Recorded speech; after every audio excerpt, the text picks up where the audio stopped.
आज रविवार रविवारे स्पेशल किछु रान्ना तो करतेई हय ताई सेई कारणे आजके आमी आमार रान्नाघरे आपनादेर सकलके वेलकाम जानाच्छि। ताछाड़ाओ आमी रविवारे की करी सेटाओ आपनादेर संगे एकटु शेयार करे दिलाम। सकालबेला आमी फ्रेश हये तारपरे किछु बाजार करते जाई। आमी रविवारे आजके मांस এনেছি चिकेन और आजके खारकोल बा घ्याटकलेर पाता आमी बेटे आपनादेर देखाबो। ताहले बंधुरा प्रथमे आमी मांसटा निये एसे भालो करे प्रथमे धुए निई। आमी भालो करे धोयार परे एकटा छाकनिर उपर जल झराते दिई। एरपरे एक चामच नुन, एक चामच हलुद, एक चामच लंकार गुड़ो,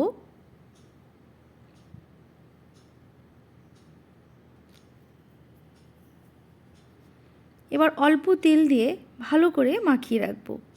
आमी मोटामुटी हाथे टाइम थाकले आध घंटा एक घंटा मैरिनेट करे राखी। आजके आमार अनेकटाई टाइम आछे ता आमी एक घंटाय मैरिनेट करे रेखे दिচ্ছি। एबार एकटा ढाकना दिए रेखे दिलाम। अन्यदिके किछु मशला तैरि करे निচ্ছি। आदा रसुन काँचा लंका पेঁয়াজ आमी सबই अल्प अल्प करे बेटे राखलाम। अन्यदिके ग्यासेर उपर एकटा कड़ाई बसिए प्रथमे आमी बड़ बड़ करे आलू केटे रेखेছিলাম सेटा आमी भेजे नेब।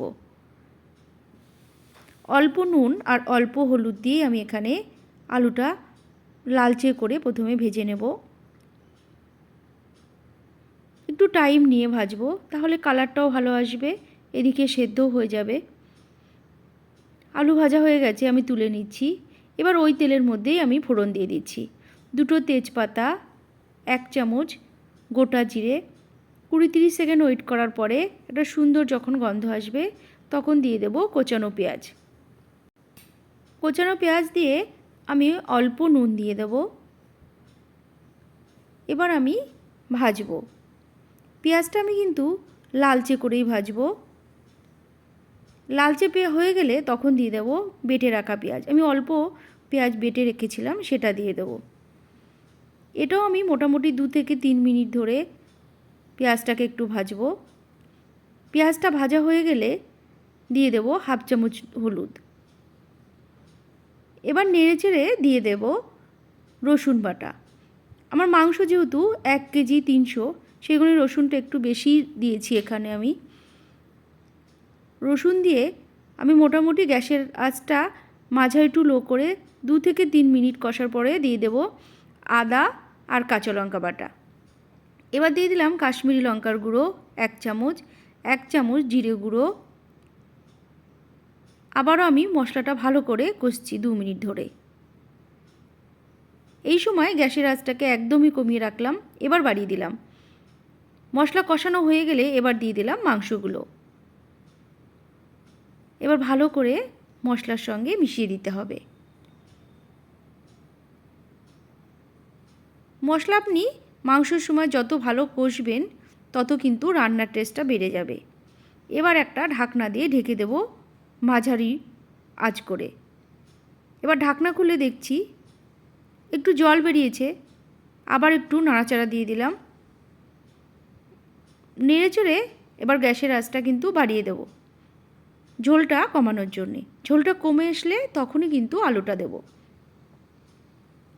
আলুটা দিয়ে আমি এবার ভালো করে আবার মিশিয়ে দেব। মেশানো হয়ে গেলে দিয়ে দেব গরম জল। আমি একদম ফোটান্ত যে জলটা হয় আমি সেই জলটা দিয়েছি যাতে মাংস আর আলু দুটোই খুব তাড়াতাড়ি সেদ্ধ হয়। এবার দিয়ে দিলাম 1 চামচ নুন আর দেব হাফ চামচ হলুদ। এবার ভালো করে মিশিয়ে দিয়ে একটা ঢাকনা দিয়ে ঢেকে দেব 10 থেকে 15 মিনিটের জন্য। একদম গ্যাসের আঁচটা কমিয়ে রেখেছিলাম।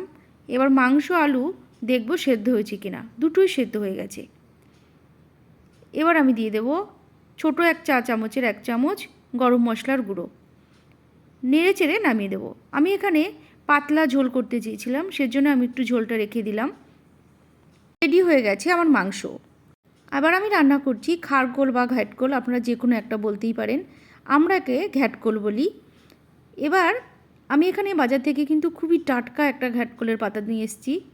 এবার আমি পাতাগুলো ডাঁটা থেকে ছাড়িয়ে নেব। আপনারা যখন কিনবেন বাজার থেকে তখন খেয়াল করবেন যেন খুব বেশি পাকা না হয়। বেশি সবুজ হলে কিন্তু সেটা খুব একটা ভালো লাগে না। একটু কচি হলে সেটা বেশি ভালো লাগে। এই দেখুন আমি বাজার থেকে নিয়ে এসেছি, পাকাও না আবার খুব কচিও না। এবার পাতাগুলো আমি সব ছাড়িয়ে নিলাম। আমি ডাঁটাগুলো রেখে দিচ্ছি আবার অন্য একদিন রান্না করব বলে, কারণ ডাঁটার এই রান্নাটাও খুবই ভালো লাগে। আমি আপনাদের সঙ্গে অন্য দিন শেয়ার করব সেই রান্নাটা। এবার এই পাতাগুলো ছাড়িয়ে দিয়ে ভালো করে কিন্তু ধুয়ে নিতে হবে, কারণ এই পাতাতে অনেক সময় মাকড়সার জাল থাকে, নোংরা থাকে। আমি 2-3 বালতি ভালো করে ধুয়ে নিয়ে এবার কেটে নেব, বড় বড় করেই কেটে নেব। কাটা হয়ে গেছে। এবার গ্যাসের উপর একটা কড়াই বসিয়ে একদম অল্প 1 চামচের 1 চামচ তেল দিয়ে কাঠকলের এই পাতাগুলো দিয়ে দেবো। এবার দিয়ে দিলাম অল্প নুন। গ্যাসের আঁচটা একদমই কমিয়ে দেবো এই সময় কিন্তু। এবার নেড়ে চেড়ে গ্যাসের আঁচটা কমিয়ে দিলাম। এবার ঢাকনা দিয়ে ঢেকে দেবো। ঢাকনা দিয়ে মোটামুটি 3 মিনিট রাখবো।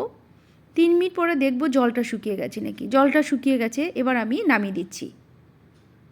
এই দেখুন একেবারেই কিন্তু জলটা নেই, মানে একটুও জল নেই। এবার নামিয়ে দিয়ে ওই কড়াইটায় আমি আরেকটু তেল দিয়ে দেব। অল্প তেল দিয়ে দিলাম, 4-5টা রসুন দিয়ে দিলাম, কয়েকটা কাঁচা লঙ্কা। এবার আমি এটা 2 মিনিট ধরে অল্প ভেজে নেব। এটা অল্প ভাজা হলে দিয়ে দেব 1 চামচ, চা চামচের 1 চামচ কালো জিরে। এটাও আমি অল্প ভেজে নেব, ওই 20-30 সেকেন্ড ভাজবো। ভাজা হয়ে গেলে এবার আমি তুলে নেব। এবার এই ঘ্যাটকলের পাতা, কালো জিরে আর রসুনটা একসঙ্গে আমি বেটে নিলাম। এই দেখুন একদম মিহি একটা পেস্ট হয়েছে। আবারও গ্যাসের উপর একটা কড়াই বসিয়ে অল্প সর্ষের তেল দিলাম। এবার বেটে রাখা ঘ্যাটকলের পাতাটা দিয়ে দিলাম। এবার আমি গ্যাসের আঁচটাকে বাড়িয়ে এইভাবে আমি শুকিয়ে নেব, একদম শুকাবো, যেটা একটুও জল থাকবে না। এবার দিয়ে দিলাম পাতিলেবুর, একটা গোটা পাতিলেবুর 4 ভাগের 1 ভাগ। ভালো করে মিশিয়ে দিয়ে এইভাবে আমি নিয়ে নিয়ে শুকিয়ে নিলাম। নুনটা একটু কম আছে, তাই নুনটা আর একটু দিয়ে আবার একটু মিশিয়ে দিলাম। আপনারা এভাবেই রান্না করে দেখুন, খুব ভালো লাগবে। আমি তো প্রায়ই রান্না করে থাকি। তবে বন্ধুরা, আজ আমার এই সানডের স্পেশাল রান্নাগুলো আপনাদের কেমন লাগলো অবশ্যই জানাবেন কিন্তু। অনেকটাই হয়ে এসছে, আর একটু শুকাবো। এই দেখুন এইভাবে আপনারা রান্না করে শুধু ভাতের সঙ্গে, গরম ভাতের সঙ্গে খেয়ে দেখবেন, খুবই ভালো লাগে। আর একটু শুকাচ্ছি আমি, হয়ে গেছে। এবার আমি নামিয়ে দেব। আমি এইভাবে রান্না করে প্রায়ই ভাতের সঙ্গে খেয়ে থাকি। আমার এটা হলে আর অন্য কিছুই লাগে না। তাহলে বন্ধুরা, আমার রান্না আপনাদের কেমন লাগছে কমেন্ট বক্সে অবশ্যই জানাবেন কিন্তু। আমি আজকে কি রান্না করলাম সেটাও আপনাদের দেখালাম। তাহলে বন্ধুরা, আজকে আসছি।